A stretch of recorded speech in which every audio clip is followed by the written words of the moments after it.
I want to say, Pete, you're the first one to bring gifts.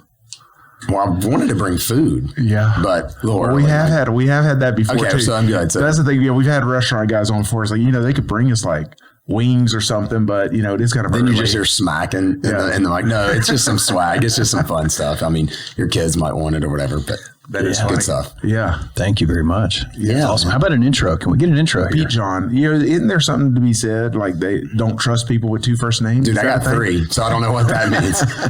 Joseph Pete John the third. Joseph. I'm a Catholic boy. They put every saint in my name just to make sure I was a good guy. Joseph Pete John the third. But there's awesome. There's 2 other ones out there. One other one. Well, there was. There was. Yeah, there's one left. There's one besides me. Okay.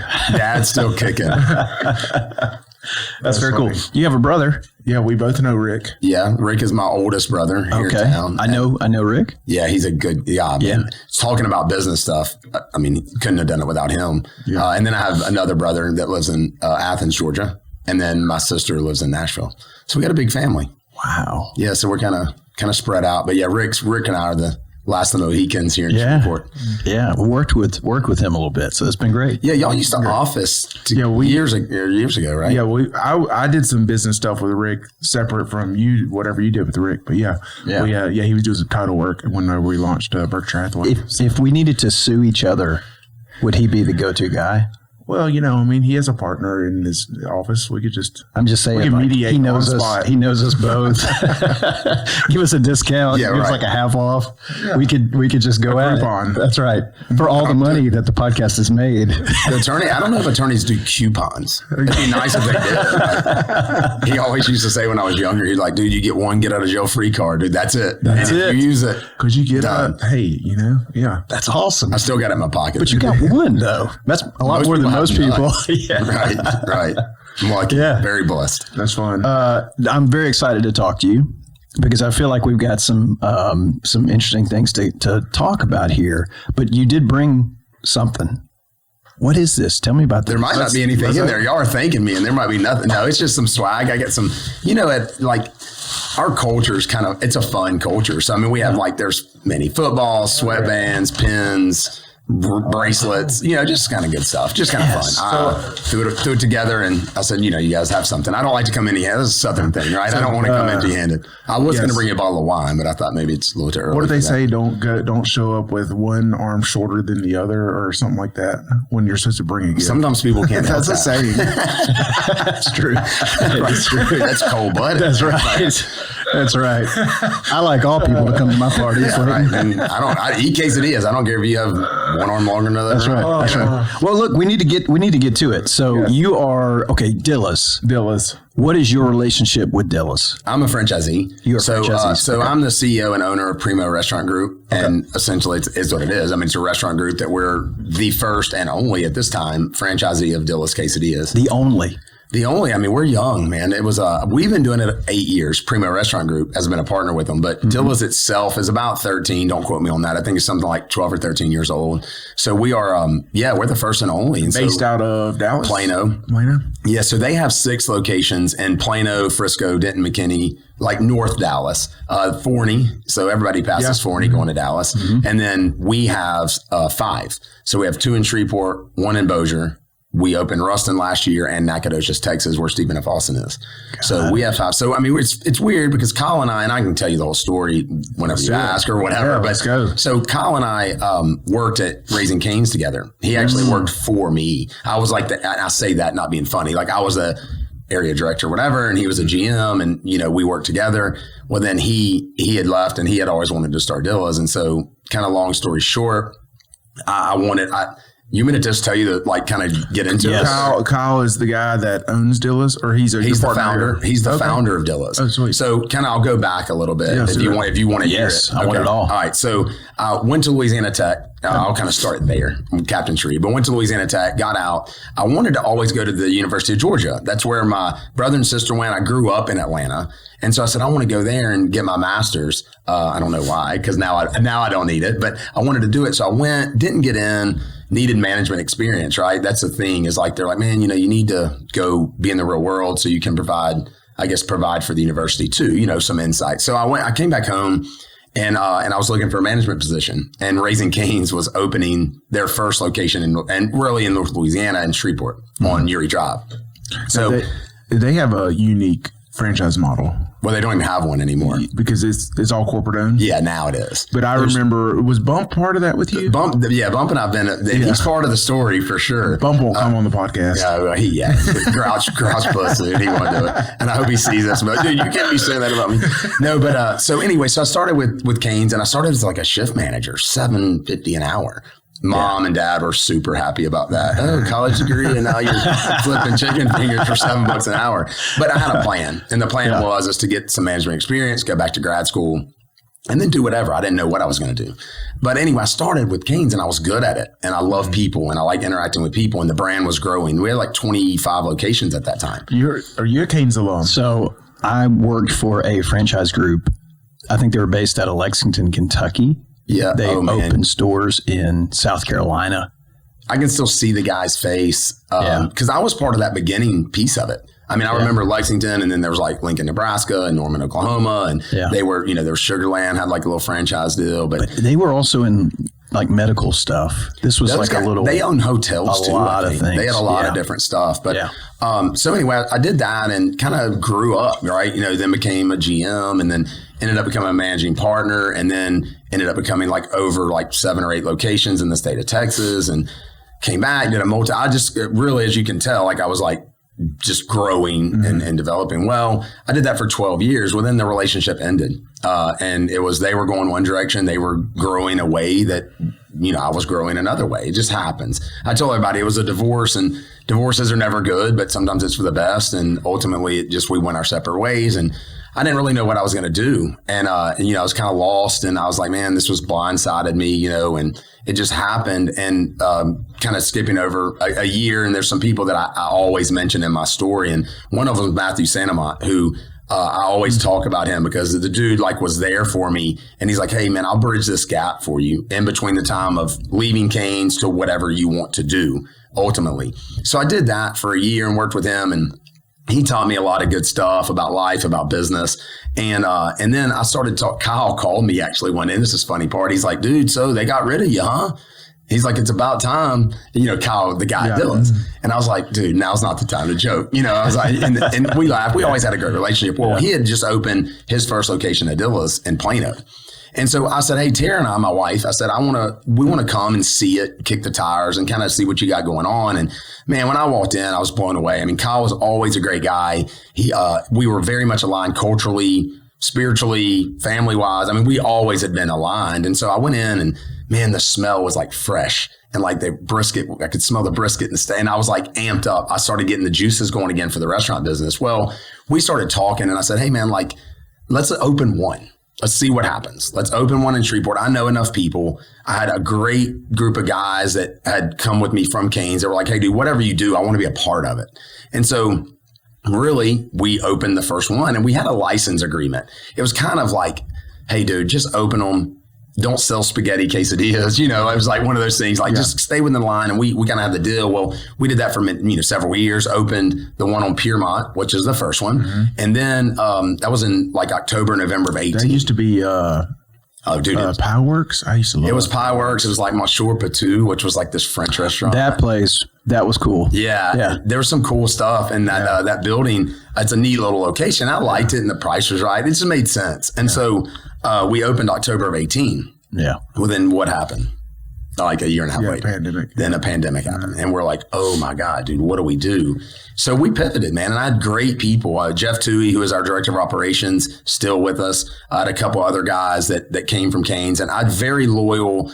They believed in me. They believed in the brand, and ultimately they believed in each other. And we all came together, and we made it through the pandemic. Well, during the pandemic, we opened Burt Coon's, which is the busiest location in the whole brand. So shout out to Shreveport, South Shreveport, that area, because I mean, dude, it's nominating big boys like Frisco and Denton. And yeah, dude, Shreveport is an amazing place. And obviously we'll get into that too. But so we opened that one, and then we opened the one on Airline Drive, which was Backyard Burgers many years ago. Yeah, then it was the chicken place. It was a chicken Pollo.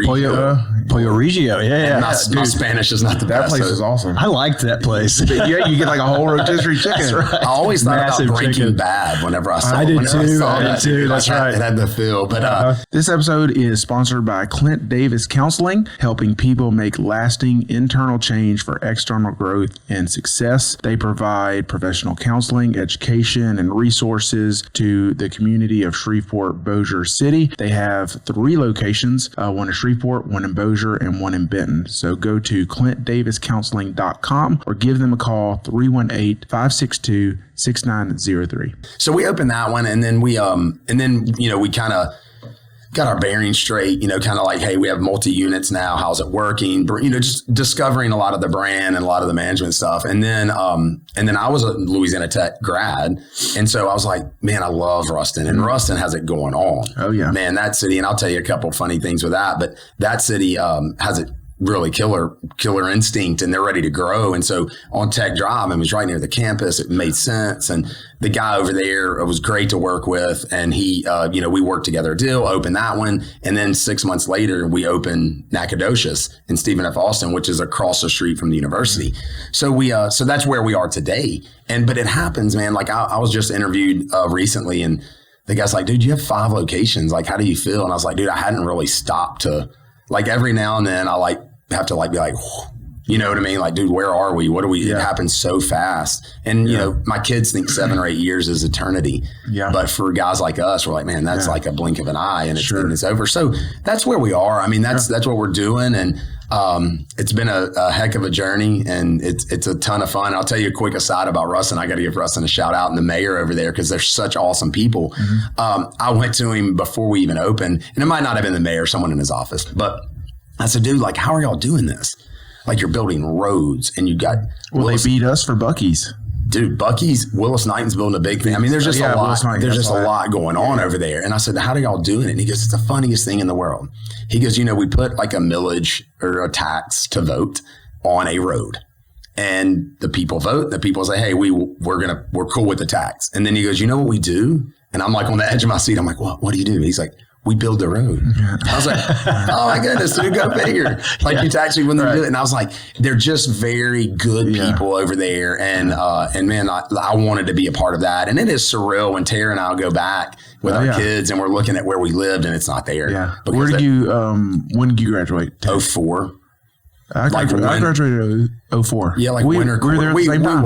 We were, but man, I was working. Like, I didn't get to enjoy it as much. And I was delivering papers. Dude, I was working at Rabs like till 3 in the morning. Working at Rabs? I did for a little bit, and then I worked at Rabs many times. And Trenton Street Cafe. Downtown. Well, it's funny because like you think of Dillas being there, and I'm like, when we were there, Taco Bell, Johnny's. I mean, there wasn't a whole lot. Pizza Inn, nothing. And I would go, and my wife was there. And she had a more traditional college experience. She was in the sorority and did all that fun. Well, I would come in. Well, I would stay at the Motel 6, like right where our location is now. We would eat at like Johnny's, and that's really what we would do. Now there's like it's crazy stuff going on. I really can't speak enough of that. Well, right after we had graduated a few years later is when they, because it was a dry town. Yeah. There was none of the restaurants could have liquor, I don't think, right? In the city limits. That's why Rabs was right outside the city limits. You're right. So then that happens. I mean, we had to go to Monroe to go to the movies. There was no movie theater. The Monroe Airport, remember that? Oh, yeah. I never really I remember going to Pecan Land. My mom's listening. Pecan Mall? Pecan Land Mall? Yeah, it's still there. Yeah, that's where we would go watch movies. But it's so different now. Oh, it is. So, that's kind of where we are. And I mean, Nacogdoches is a great town as well. I mean, it's different than Ruston. It's not off I-20. There's some different challenges that we face, but overall, I'm very pleased with the cities we're in. Outside of that's all. I love that. I love Stephen F. Austin area. We're a fan of the Fredonia. Cool little spot. That place is so cool. I spent a week there one night. Oh yeah. It's fun. Dude, we have a good there's time. Nothing else to do. We did one time. We were staying there. We're like, hey, let's go see what else the town has to offer. You can go eat Dillas. Not much. And then they have a little brewery right outside of the Fredonia Brewery, which is cool. Yes, it closes early though. Yeah, that's right. It's a neat downtown. Yeah, it is a cool area. area. And so the guy that runs that one, his name's Daniel, and he was a partner with Cane's, and I opened the one in Nacogdoches, and he was a part of that. And so he came on board and just kind of bringing a little bit of the band back together again. And we just, I believe in business. You've got to be like-minded. You have to have the same core values, and you have to be willing to, debate and challenge each other. And I got a group of guys that, man, we don't always get along, but we always never forget what the focus and the point is and why we're doing it. And that's what makes it successful. And, I want to go to the moon, man. I mean, people say, how many do you want? And I'm like, dude, I think the next step is 10, right? 5 more. I think you have to go in bite sizes, but I think ultimately we have my group, PRG has the entire state of Louisiana and East Texas from like Texarkana to Lufkin. Nice. And so, I mean, we can, you think about the state of Louisiana, I mean, you could have in the Baton Rouge area, probably 10, right? I mean, if you look at Gonzales and then you look at New Orleans, you have the North Shore and all that. So, I mean, the sky's the limit. We've got to do it right. We got to stay true to, building properly and delivering what Dillas delivers, which is Primo Quesadilla Meals, the right way and doing and staying true to that is super important. Sometimes people get out over their skis, you know what I mean? Yes. And you start sacrificing quality and customer experience. And we just don't believe you can do that in this industry and in the society now. There's too many options. Right. You got to be consistent. You have to be involved in the community. And we can't go open Baton Rouge and New Orleans and not be committed to being in that community and being ingrained. Yeah. So that's kind of, we don't, I don't envy what you're doing. I couldn't do the food industry. It's rough, man. It's tough, I tell everybody, because people say that a lot, right? Yeah. And investors too. I mean, from a money side and just a work. Well, you see so many of them, like we're fans of the Biscuit Bar in Dallas, right? Yeah. And they just shut down. Do they really? Yeah. Oh, wow. And they had like 5 or 6 locations all over, and like, it wasn't because it wasn't awesome. Like everybody loved it, reviews, all this stuff. And it was just, I can't remember the reasoning. It was financial, but I think two pieces to the restaurant industry is one is it's a people business. And that's what it's all about, people. It's not just your customers. It's about your employees. It's about your vendors. It's about, it's just people. And that's why I feel like I'm successful at it. Because I love people. I love doing this. I love being engaged in the community. I think that's a big part. And the other part is a lot of these like doctors, lawyers, engineers, oh man, I can cook a mean hamburger. I'm going to open a restaurant. And I'm like, dude, it's way bigger than that. And it's expensive now. Yeah. I mean, it's, you're talking millions of dollars to open up a nice, pretty location. Yeah. And dude, that's a lot of quesadillas. That's right. You got to be committed. And that's why my partners, they were like, they knew that's what I do for a living. I don't have a lawn business on the side. This is what I get up every morning and do Dillas. Yeah. And we don't even have any other brands in our restaurant group. That changes the game as well. Mm-hmm. You start having, we have 4 Whataburgers and then we have 3 Chipotle or whatever it is, right? So we're just laser focused on Dillas, growing that brand and making it the best it can be. Yeah. So a couple questions. Can we get deep into the weeds? Sure, dude. Yeah, absolutely. Let's just get into the weeds. Yeah. So first time I walked into Dillas, you may not be surprised, but I just smelled the canes everywhere. When I say smelled it, I saw it. Yeah. Like I saw so many components and pieces from Cane's that I felt like were brought in. And as somebody who worked at Cane's, one of the things I always thought was very unique about Cane's was their internal discipline, right? So, the story about them wanting to have a dessert for years, but just never, ever doing it. Yeah. And staying like, hey, this is what we do. One love, baby. This is it.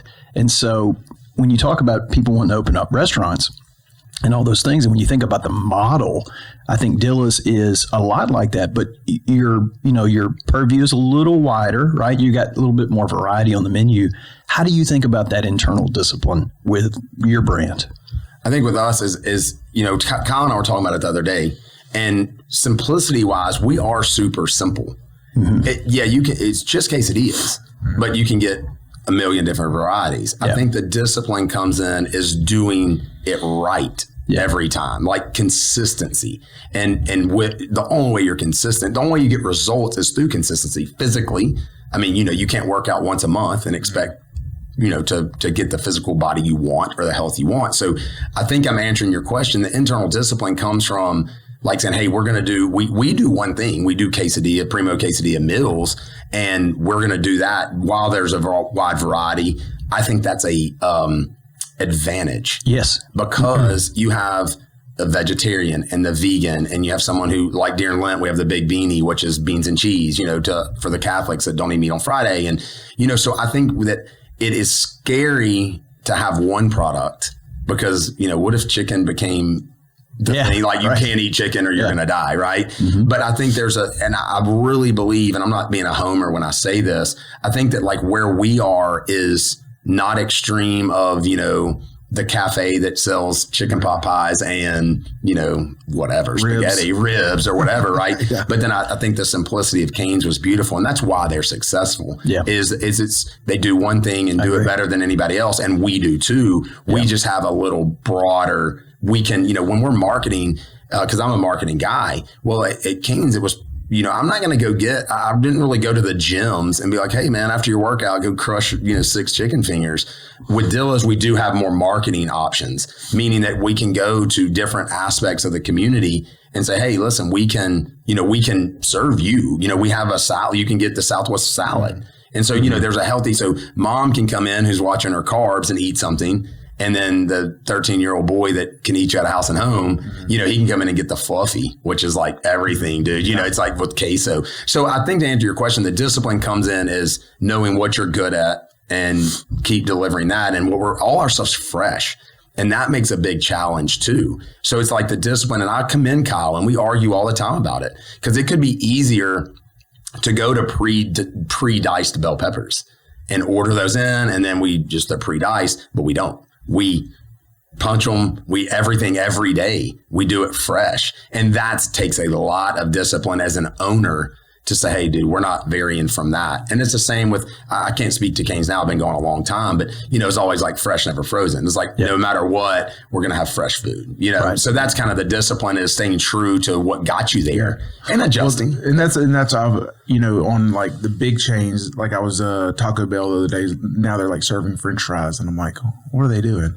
And then, Wendy's, it's just funny because they start experimenting and getting out of what made them what they are. And now they're like closing restaurants. Like Wendy's just announced they're closing 400 restaurants. I know, dude. And like a month ago, I was like, why are they trying to change this up? I think when you get that big, you can.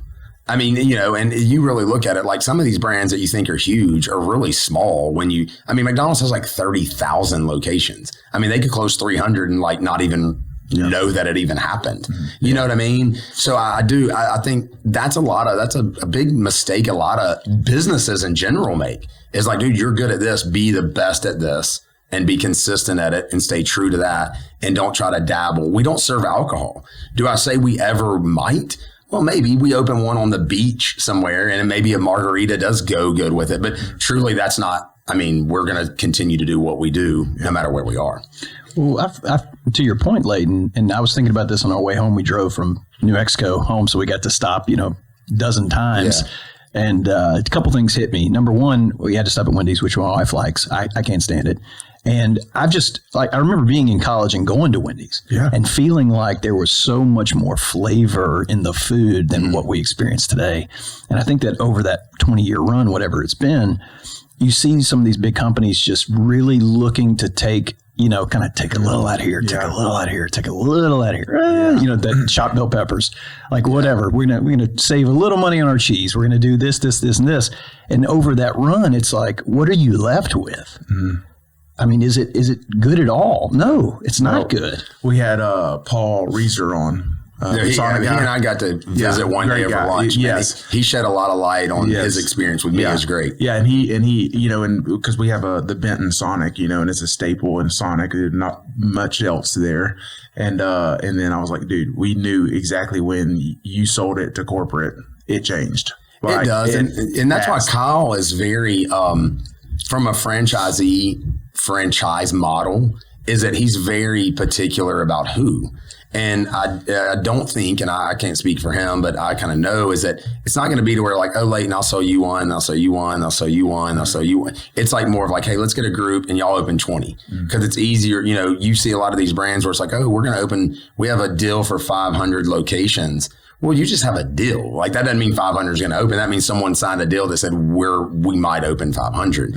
And I think that's where you lose it, is that it is. And I mean, we're going to do it right. And we've learned a lot. And going back to your comment about, you walking into Dillas and you saw a lot of cane stuff. I mean, you have to look at the success of anyone and you have to say, hey, we're not copying. We're taking what we learned and what works. And I think people are very, they would be very naive to say, hey, man, I'm not going to take, if it's good, then we're going to do it our way. Like we're going to do what we're doing, but we're going to do what works. And then we're going to remove what doesn't work. And I think to y'all's point is that, man, you're not going to see Dillas all of a sudden, like start selling, like going away from our core values. And that's a big thing. Well, and I want to be clear now, that wasn't any kind of knock on you. I always really admired, because I thought, I don't know the whole cane story. I never met Todd or whatever, but I always was so intrigued because, obviously there was this idea of doing chicken fingers, right? But I always felt like either he had this just genius brain of organization or someone else did that he brought in, because everything felt so, as I use the word intentional, but just from the way that you were squeezing lemons, right? Like the way you were trained to do everything was just so on point, was so focused on eliminating waste. It just felt like it was really, really thought through. Yeah, I think that, and I didn't take it that way at all. My big thing is that you have to respect success, and then you have to say, well, if I'm trying to get on a level of success, what works, what doesn't work, and we really, I believe too, and it's kind of a segue into maybe other questions you have, but I'm a big believer in culture, and it's very hard to drive discipline of, a team member that's 17. Yes. And you're like, why does it matter how I squeeze the limeade at Dillas? Well, I do, because it's how we do it. And that's a promise we're making to our customers. And the only way you get them to do that is for them to buy in. And they're not buying into squeezing the lime or the lemon. They're buying into you. And, they want to make sure that it's done right and then you instill the culture. And we're a big culture driven company. We do the right thing. And that's a big thing that I tell all these young guys I'm talking to. I'm like, dude, just do the right thing. And it works. I promise you it works. And if it doesn't work, it's not supposed to work. Yeah. But, it's like when, we do the right, we don't shortchange, brisket, bacon, chicken, steak. We do it. And yeah, dude, you're going to go in and it messed up. Maybe every now and then we put onions and you didn't want onions, but we'll make it right. Mm-hmm. And that's a cultural thing of like, dude, just make it right. Somebody the other day said, man, we get so much feedback. Well, we ask for it, first of all. Second of all, if you go to Taco Bell and they mess up your bean burrito, are you calling? Mm-hmm. No, dude. You're going to be like, I'll either eat it or I won't eat it. My friend from high school, Chris Meyer, would call.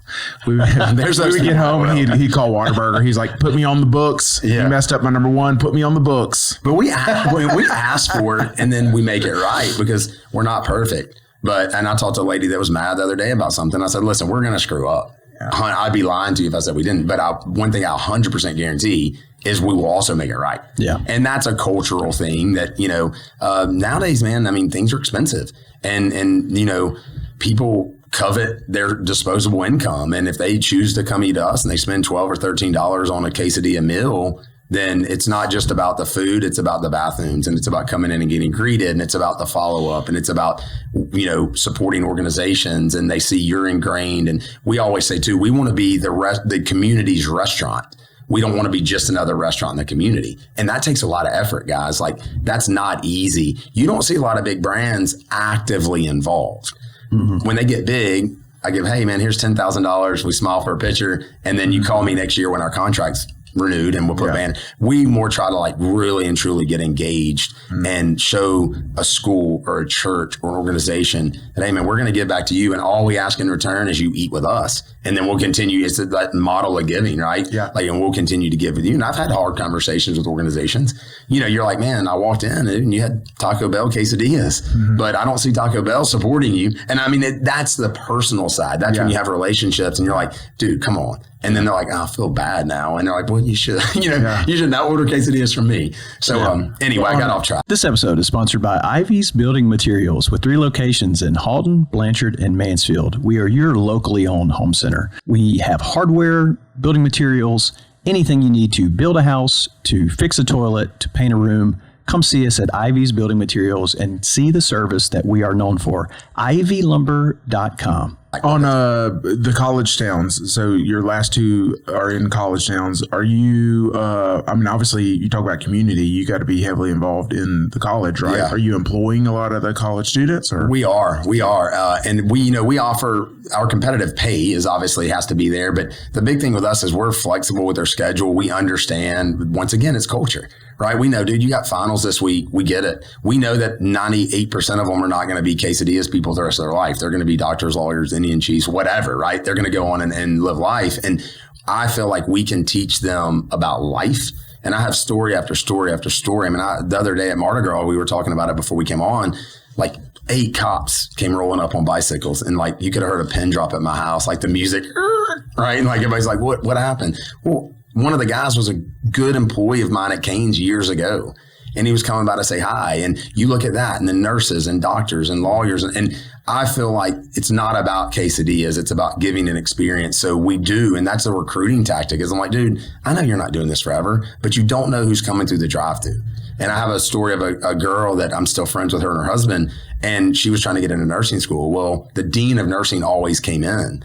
And she was always our girl was always super friendly, and ended up interviewing with that lady. And she's like, "You work the drive-thru?" She's like, "Yeah, doing it to make pay the bills while I'm in school."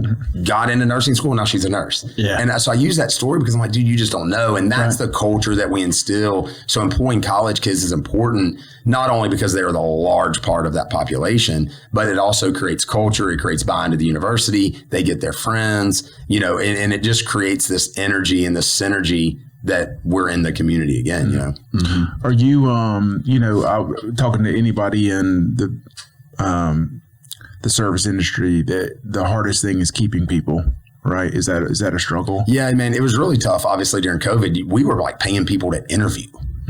Like, hey, dude, if you come interview, we'll give you $20.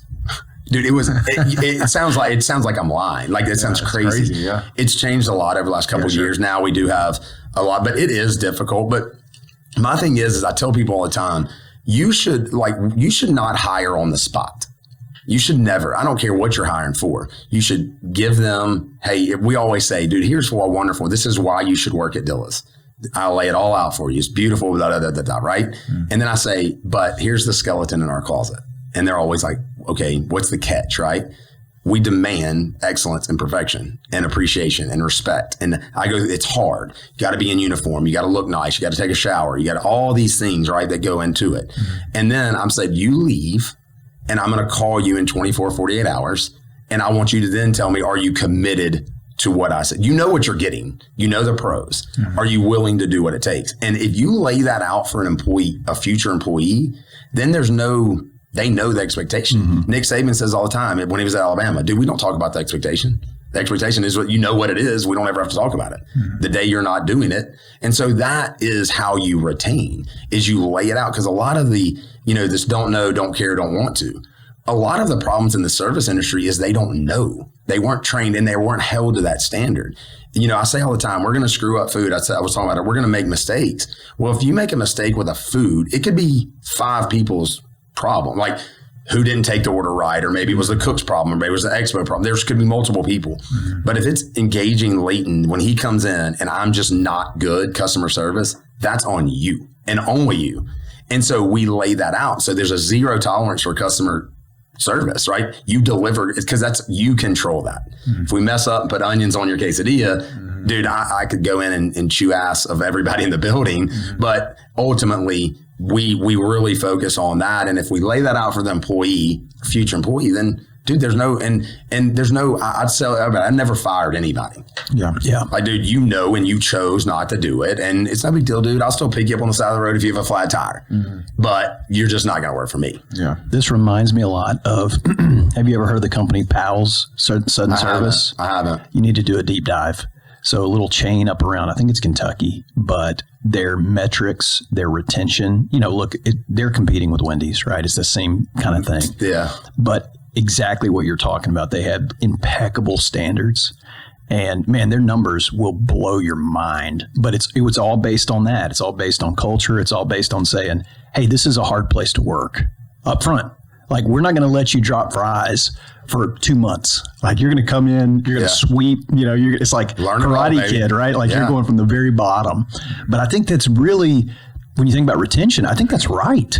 Like, it's the only way to do. This is the thing, man. The generations now, and I know I sound like the old man, back in my day, but really and truly, money is not a driver. Yeah. Money is needed and money is earned and all that, but truly people want to learn, they want to be appreciated, they want to be taught, and that's the big thing. And so we don't sit here and say, oh yeah, man, come, I'm telling everybody that's listening to this, we pay $30 an hour.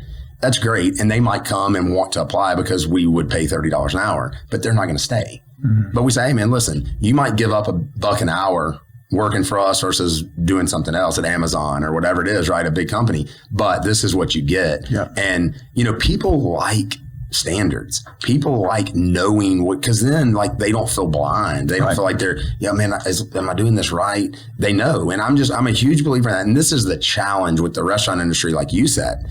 If Pete John's running one unit, dude, I can bet you it's going to be that way because Pete John's doing it. What happens is when you have 20 and then you have 30 and then all of a sudden now you're depending on 5 other people to carry that culture. And that's why as the leader of the restaurant group, Kyle was the leader of Dillas, it's just super important that we always maintain that standard. And we say, hey dude, if I'll go into a restaurant, I'm giving feedback. I'm not going in and not saying anything. I don't do seagull visits. Mm-hmm. And y'all know what that is. Mm-hmm. I don't do that, but I'll come in and say, hey man, the windows were dirty. Man, it's not about just cleaning them today. It's why are they dirty? Where are we missing? And dude, if you just treat people right, and that's why I say just treat people right. Like you would want to be treated. Mm-hmm. And nobody wants to come get their head kicked in and then say, oh, now do it. It's man, let's fix this. And if you're not willing to clean the window, then you're not the right person for us. And it's no big deal, dude. Yeah. Go work at our competitor. Yeah. That's what I want you to do. Yeah. So when any of my managers come to me with frustration with an employee, I always put it back. Usually my response is, it sounds like it's a leadership problem. Usually it is. And I put it on them. I'm like, because our employees aren't necessarily bad, evil people, right? So there's a breakdown somewhere. Either expectations not set, you're not holding them accountable somewhere. And it starts at the top. Yeah. I mean, you look at any sports team, any team, they're a reflection on their leader. Yeah. You could walk in any restaurant, we could all go to anywhere, and you're like, I bet you the GM is X. Mm-hmm. I bet you they're very disciplined operationally but maybe they're very attention to cleanliness. And you look at them, you're like, okay, I can tell. It's a direct reflection, and that's where the hiring comes in. It starts at hiring the right leader for your unit, and then teaching them, and then holding them accountable. And man, there's a lot of wins that you can get from that. And people like working for you, and people have to like working for you, and they have to respect the process. And so I'm just a big believer in that. And I do a lot of speaking about that. And it's easy to say, very hard to do. It's easy to, I lost 70 pounds over the last 3 years. I weighed 235. Yeah. Weigh 170. I saw something pop up on Facebook. Yeah. You were tagged in. I was like, well, where's Pete? I don't see him on there. Yeah. I was like, y'all, I know this is a funny aside. I told my family, we really try to eat dinner together as a family every night. And we were talking. I said, y'all forget that I've lost a lot of weight. So the other day I was like, man, y'all don't want, I'm a big guy, dude. You don't want me getting up on that thing. And the person looked at me like, dude, you probably could gain a couple of pounds. You know what I mean? But I say that to say this. I wanted to be able to show people it is you have to walk it and talk it and live it and breathe it. And I'm not just going to sit here and tell you it is hard. It is hard to lose 70 pounds. It is hard. I didn't want to get up at 4 o'clock this morning and go run. I didn't. It was much easier to roll over than roll out of bed this morning, but I got up and did it. And it's the same with our business. It's just man, it's not easy, but you get the results that you put in. And that was a big reason to get healthy and to get on that track, is because then I can show people dude, it's not easy, but you can do it. And I know it's cliche, man. Anybody can do it, but it really is one of those things that it's hard, man. It's very hard to be successful in life in general, right? Yeah. Well, I was talking, I had my session with my business coach yesterday, and I was like, it's really hard to have a healthy business if you don't have healthiness everywhere. You can't have an unhealthy personal life in a healthy business, right? It's very difficult, and the balance is tough, and you make that decision of, it's a very internal challenge for me to think I know what it takes to get to 30 units. I've been there. I did it. Yeah. I mean, I started at Canes with 25. I left, it was like 400. I saw what that did. And it's an internal struggle. Like, I want to see my kids' basketball game. I'm actively involved in our church at St. Joseph. I coach basketball. I'm at my kids' stuff. And that's a decision I'm making now, and that's the internal struggle that a lot of people deal with. But you have to have a balance. And, it's very hard to belly up at the blackjack table every night and then also take care of your business. Well, and you keep referencing your team. Obviously you have a good team around you, and that's really, and that's why somebody asked me the other day. I get it every week. How do you have time? Like, how do you have time to do anything? And I'm like, I feel like I have a ton of time. I do too, like, dude. I'm at really home. I'm at all my kids' stuff. I'm at home by 4:30 almost every day. And I'm like, I just feel like I have a lot of time, and I say I have great people around me. And I give Jeff a shout out, our director of operations. He always says, dude, it just takes what it takes. I mean, people are like, how much should I be working a week? I'm like, dude, I don't know. Like whatever it takes. And that's the thing is that the reason we're able to do that is because you want to do it. If you want to do something, you're going to do it. Like no matter what, I want to be at my kids' stuff, and I might work at 4 a.m. and 11 o'clock at night and sleep for 6 hours some nights, and the other nights I might sleep for 8. I just do whatever it takes. But I feel you, man. Like people say, man, how do you do all this? And I'm like, I feel like have plenty of time to do it. But that's a big thing. When I talk to other people that own businesses, usually what I find is anytime growth is stunted is because the leader's not empowering other people. That's usually what happens. Yeah. And that's really, they call it, I think, the founder's curve, right? Is where a company grows and just plateaus because they won't get out of the way. It is. And it's difficult to relinquish. It's so difficult. And that's what I tell them. I'm like, listen, they're not going to do it as good as you. The Pete John store is always going to be better than whoever you hand it off to. It just is. And Jeff reminds me a lot of that. And I talk a lot about Jeff and the stuff because, the dude's a very loyal guy and we're all that stuff. But he's like, man, I got it. Yeah. Like, I can handle this customer complaint. Yeah. I'm a big boy. Yeah. And it's like, I'm still going to call him. And he's patient with me because I'm like, I still want to call him afterward. And it is. And I've learned that. That's been a big learning curve over the last 7 or 8 years of like, man, you got to let people do their job. Yeah. Let them do their job because and once again, we go back to that expectation of I tell people like, I'm depending on you. Yeah. I'm depending on you to do your job. Yeah. And I think our job as a leader is to recognize when it's not being done and why it's not being done. Mm-hmm. Yeah. Yeah. And even yesterday we had a situation, and then like this person, I get a message on Facebook Messenger the night before, right before I'm going to go to bed, and it says, "Hey, do you own this company?" And I'm like, oh my gosh. The best answer. So I just didn't respond. I actually forgot about it. Then I start getting emails, phone calls, all kinds of stuff. I'm like, what is going on? And I just purposely, I could have gotten involved and solved it in 10 minutes. But I was like, this is an area I've already empowered my people to solve these problems. I'm just going to let them deal with it. And they did. And, and it usually turns out right. And people need wins. Yeah. People need wins, and that's a win for your team. And great, Yeah. Yep. I like it. Awesome stuff. So we have some questions that we like to ask everybody. Here's a problem with having people on that have restaurants is I just get really hungry. I do too, man. I'm like starving. I do too.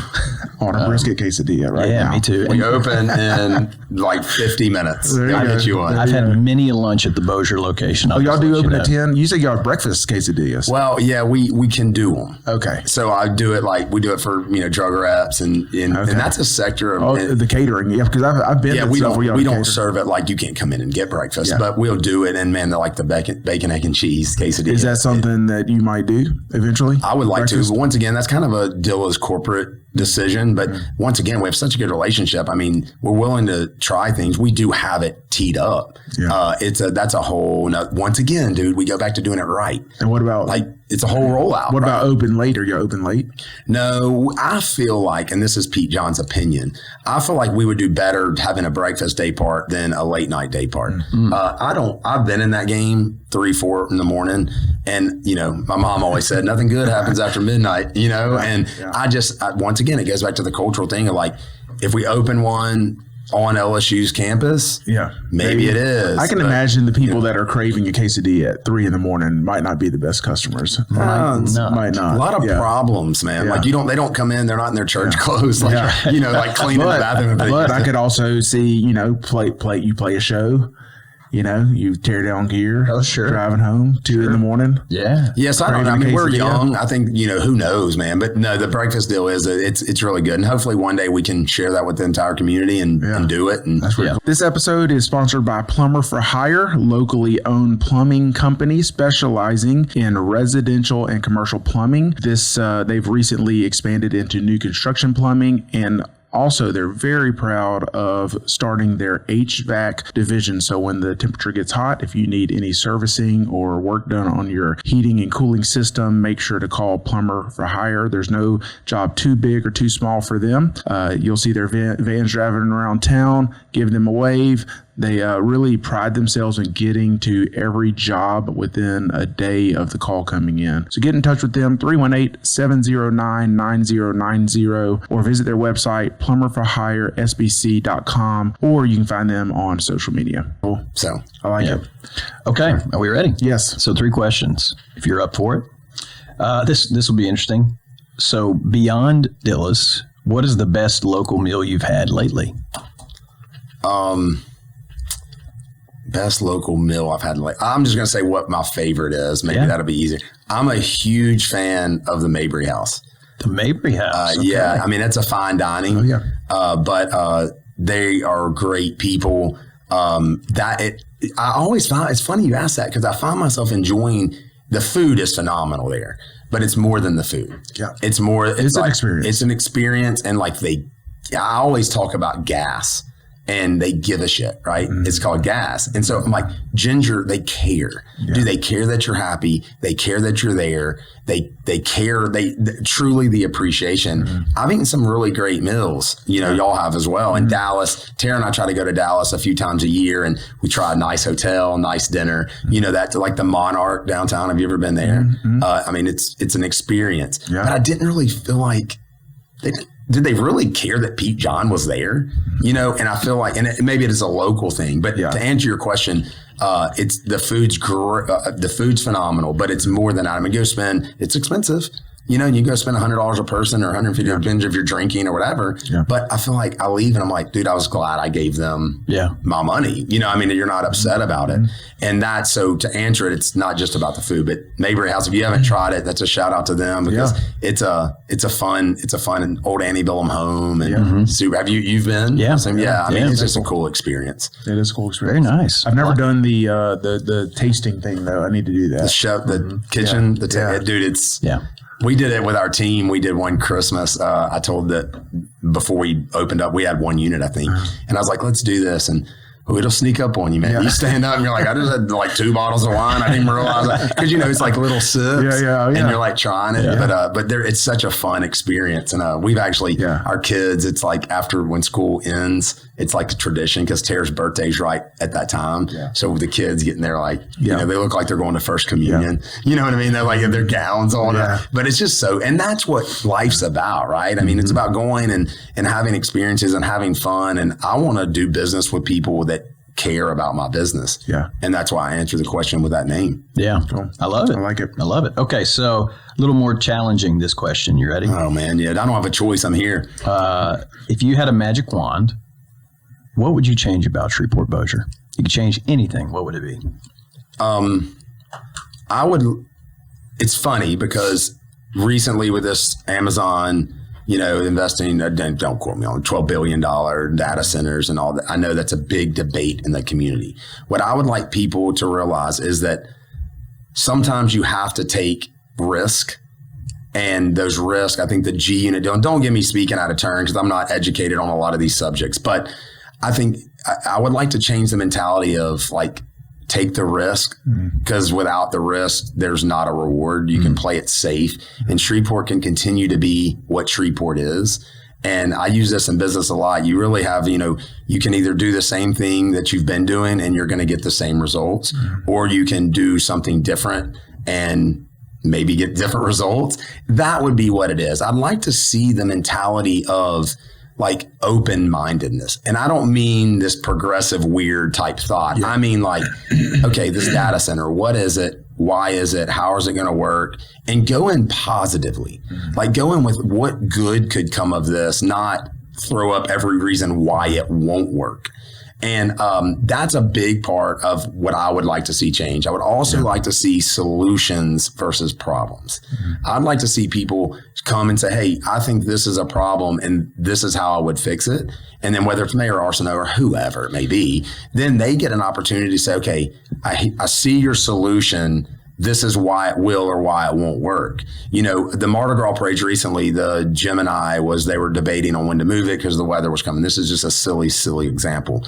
But there was a lot of like, just cancel it. You know, Mardi Gras never end. You know, there was a lot of like negativity of like versus you didn't see a lot of like, well, hey, what if they moved it to Sunday and moved Highland up? And then, like some thought behind like what, and then the city's like, well, we can't do that because police presence. And, there's like, this is why we can't do it. So the magic wand would be, it's not like I would say, oh, we would have I-69 running through Shreveport Bossier. Or, oh, I would like, Meta to have their home base here. I mean, that's I'm talking practical magic wand. Sure. And I'm talking stuff that's difficult. It's a mindset.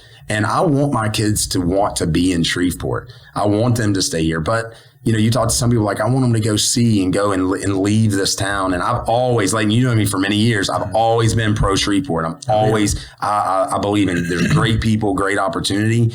I just want the mindset to be more of like, let's think about this. Like, I understand they're scared about water and about electricity with these data centers, but what good would happen? It seems to be the person that is most against change is also the one that complains the most about where the we're way at. it is. Yeah. That's life, I think. Sure. But I mean, like if you said a fun magic wand, dude, I would love to have like a pro sports team.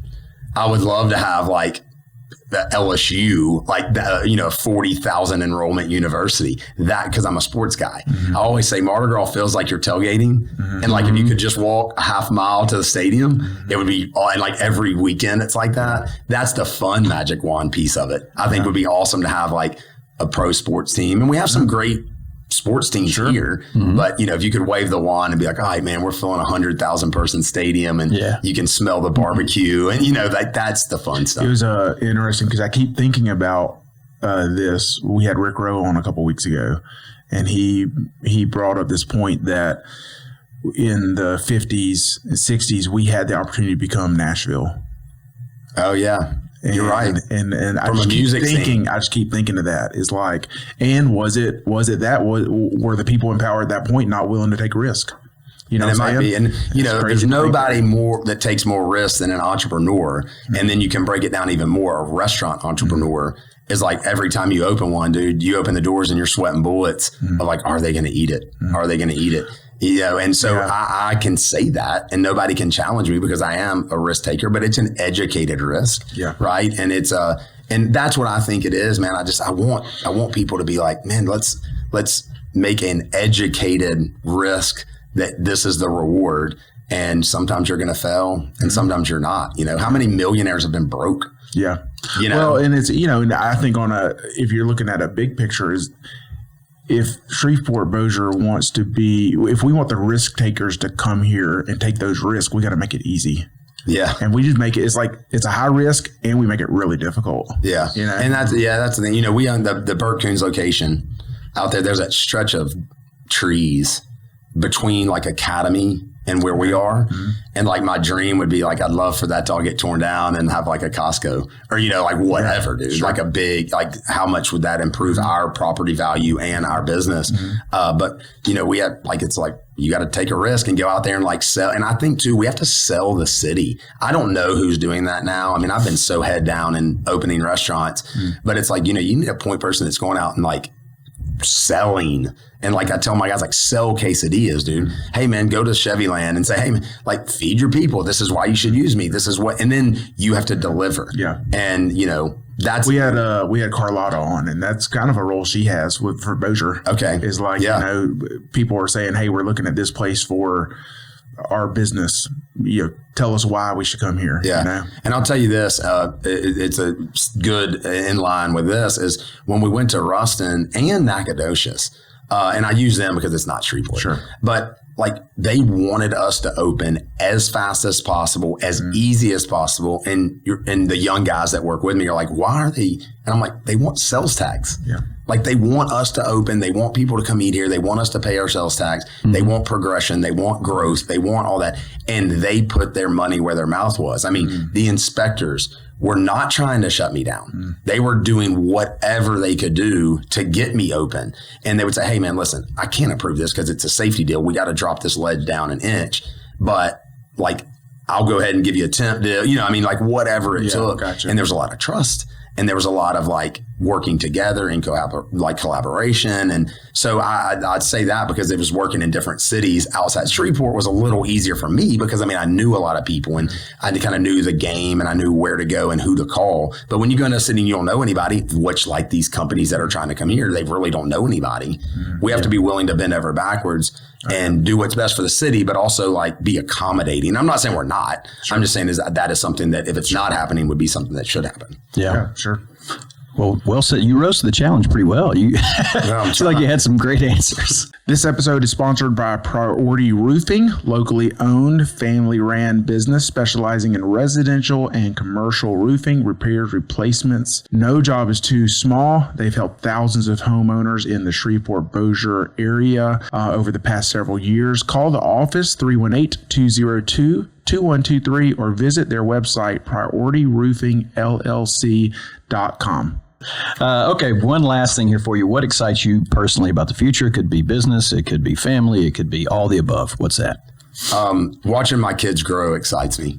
It's depressing. Man, like I was watching my daughter got braces this week. I was like, oh, man. And it wasn't the thousands of dollars you have to spend to get them. But that excites me, man. I want to see what they become because Tara and I work really, really hard to put them on the right path. And I want them. That's exciting to me. It's exciting. I'm looking forward to seeing them develop their character and their personality. And I'm a devout Catholic, and we've instilled that in their life. And we aren't these maniacs when it comes to religious discipline. I mean, we just teach them the right thing to do.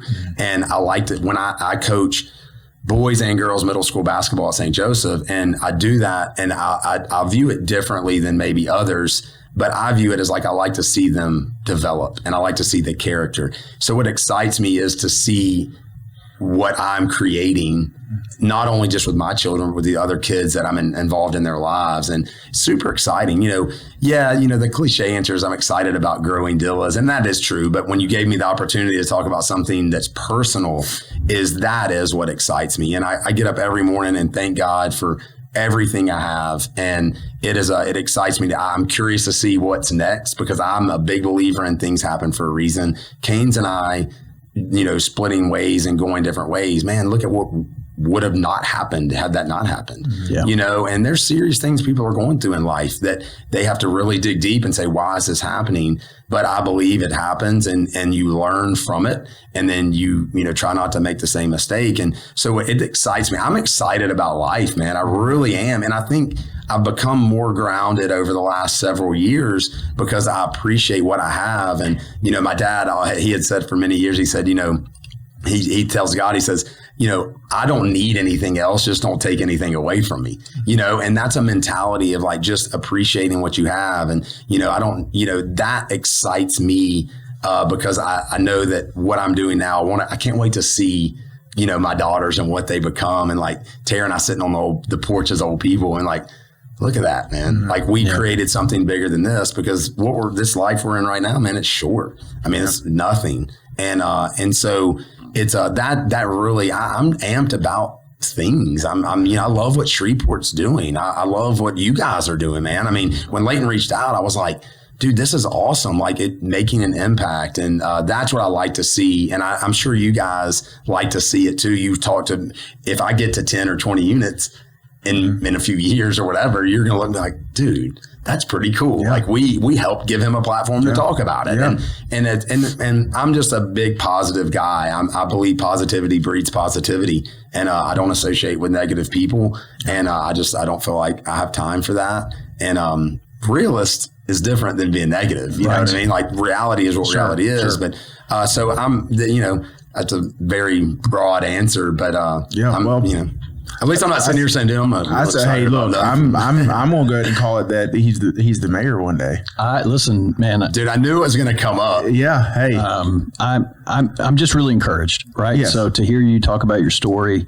And then to hear you now, like you're just very energized, you're very passionate. You just got like a lot of get up and go. You got a lot of gas in the tank. Dude, I try, man. And it's one of those things where I told the principal of the school, he said something. And I was like, dude, man, like the tank that I tell my kids too, I said, I don't get tired. Yeah. And, but I tell you, I do go to sleep pretty fast. Mm-hmm. And, but it's, man, I don't know. I just have a positive outlook on things and life can go. I've seen and talked to people, man, I'm in a way better position than 99.9% of people in this world. And if you view it like that, and if you take the approach of like, man, like I'm blessed to be here and I'm blessed to get the opportunity to do this. And, pressure is a privilege. And there's a lot of pressure on a business owner that has 200 employees and that people depend to eat. And my kids depend on me to get up. And that's why I got healthy too, man. I want to live a long life. And, being a dad's pressure, being a business owner's pressure, being a person involved in the community is a lot of pressure. But I look at it as a privilege. Yeah. And that's so I appreciate you saying that because it's not easy to me, it's easy to have the mentality, but it's not easy to continue that when you're around people that don't have that energy. And that's why I don't associate with people that don't, because it's just a drag, dude. I don't have time for that. Yeah. I've been thinking because we've had so many people on the podcast and all of them, we keep hearing this as like, man, we're planted here and we want the best for Shreveport. Like we're not going anywhere.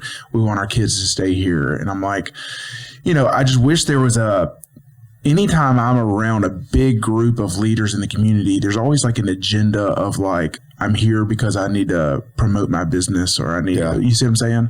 Like if there was just a coalition of people, like there's no agenda, really nothing to gain from this group doing something other than just improving the city.